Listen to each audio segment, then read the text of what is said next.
been about a year now since I purchased my BMW 525, and in that time I've come to know BMW as a company, BMW as an enthusiast, BMW's awful service charges, but ultimately I've come to appreciate the high quality item the E39 5 Series is. And since it's been about a year, I think it's about time that I do a review of what my experience has been like. So, let's get cracking.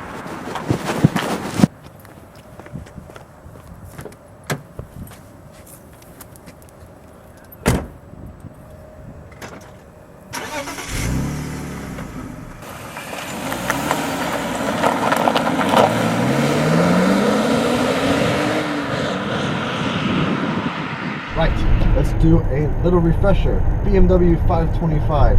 We've got a 2.5 liter inline 6 producing 193 horsepower and 180 foot-pounds of torque.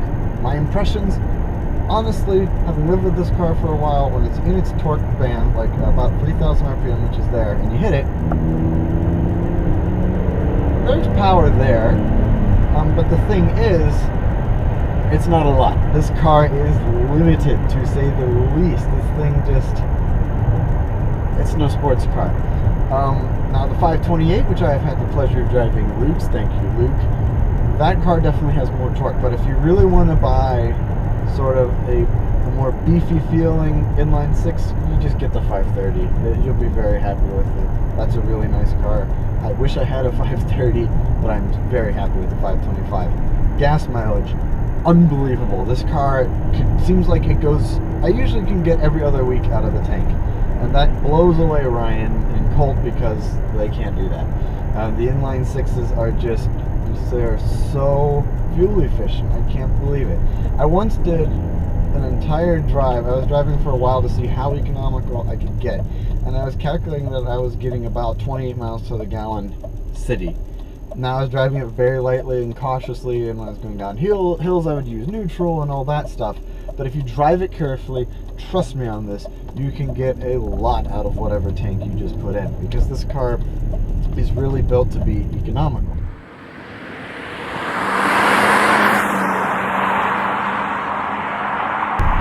Next, transmission. ZF 5-speed gearbox. Very sweet little gearbox. This throw is a little long and it's not as precise as, say, Ryan's transmission. Of course, he has the short shifter now, which makes it really, really precise. But there's not a lot of play in it. It definitely, you feel it sink up into gear and it feels very good. There's a little bit of synchrogun in first and second in this car, but aside from that, no big deal. One of the major things I did have to replace, though, was with the transmission, and that was the clutch. It was unexpected, to say the least, when I had to replace it, but regardless, it's been replaced, it's done, the new one feels great. I went to Jim & Son's transmission, which I believe is in Stowe, how it may technically be in Silver Lake, but they are brilliant. They are really good, they're very nice, customer service is excellent, they did a wonderful job. If you need transmission work done, take your car to them. They'll do an excellent job. I highly recommend it. Let's move on to steering. My impressions with the steering, having lived with the car, it's heavy, it's weighted, it feels very nice. You know, it feels planted all the time. I love the way this thing steers. Yeah, it is a little, it can be tedious sometimes when you first get up, or if you haven't driven the car in a while and it's a little stiff, but aside from that, yeah, it's very livable. Throttle response is nice. The car feels like it's in sport mode all the time. It's kind of, again, a musical thing. You can hear where your foot is. Love it a lot. Let's move on to brakes. I did replace the front rotors. Ryan helped me. That video is on the channel already. I replaced the brake pads as well with the Hawk HPS low brake dust pads, and I must say, what a difference. Not in braking power, but instead brake dust. The braking power honestly feels exactly the same, and that is good because BMWs are known for having excellent brakes, and this car is no exception. It stops. There's no doubt about that. I've never felt like those brakes won't stop me. They always do.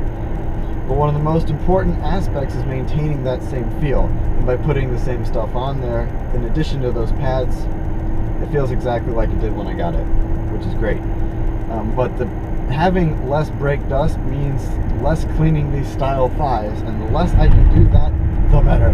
They're awful to clean. They are a pain in the ass. You have to spend 30 to 45 minutes per wheel with a toothbrush if you really want to get them clean. Toothbrush, water. You can use brake dust penetrating spray. That does work okay, but in all honesty, the best thing you can do is soap and water in a toothbrush. End of story. Suspension. The suspension in this car is still stock. It has not been replaced as far as I know, and when I looked at it, it looks good.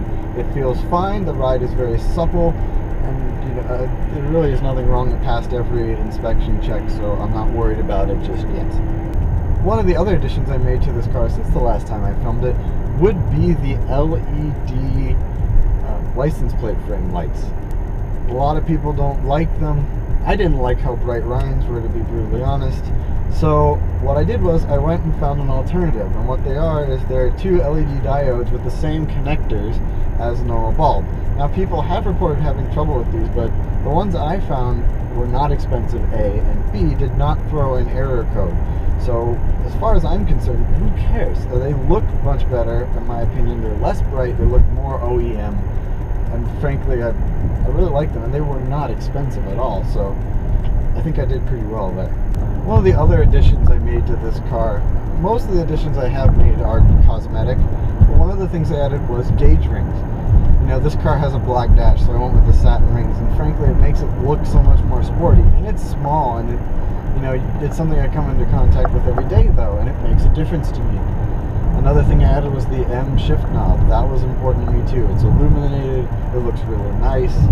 Yes, I know this is not an M car. If I could have found an illuminated shift knob that wasn't, that didn't have an M on it, that was OEM, I would have bought it, but they didn't make that. So I went with this one, and I really, really like it. Another thing I had done, my dad accidentally, when taking a pole up into the attic, dropped it down on my hood, and that left two big dents in the hood, and yeah, that was not good. It went down to bare metal, so I had the whole hood repainted.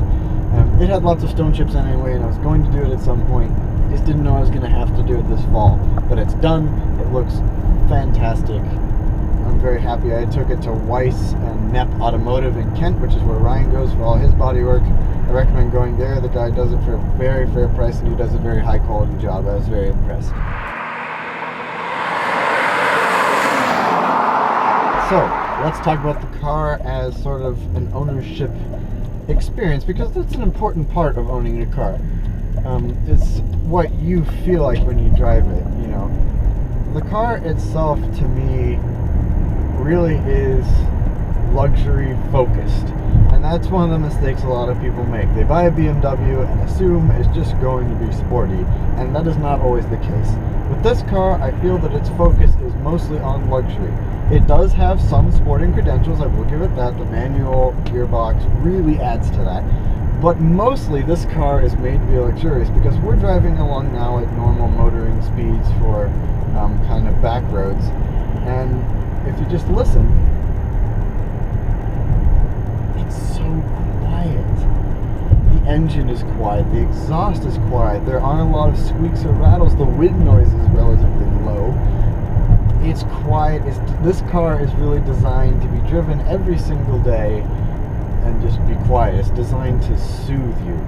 The M5 can take a pair of scissors to your forehead, frankly, sometimes when you're really on it, but that's what that car is about. This car is not like that. This car will soothe you and sort of just go down the road nicely. But that said, it's still a driver's car. There's no question in my mind this is a driver's car. You know, I think you'd be hard pressed to find a car made now that sort of brings you the same amount of pleasure, if you're an enthusiast, that this one does. With the death of the manual transmission and death of hydraulic steering, frankly, yeah, I mean, we're living in an age kind of where the enthusiast's car is not what it used to be, and that forces people to buy older cars. But if you're like me and you happen to like older cars, that's really not a problem. Ultimately, for me, the verdict on this car is that I love it. Really, that's what's important. And again, for $6,000, and over the about a year that I've had it, I've probably put in another 2.5, 3, maybe. Most of it, the stuff that was small, but the big stuff like the clutch, the paintwork, that was a little bit more pricey. But man, is it worth it. It's such a great car.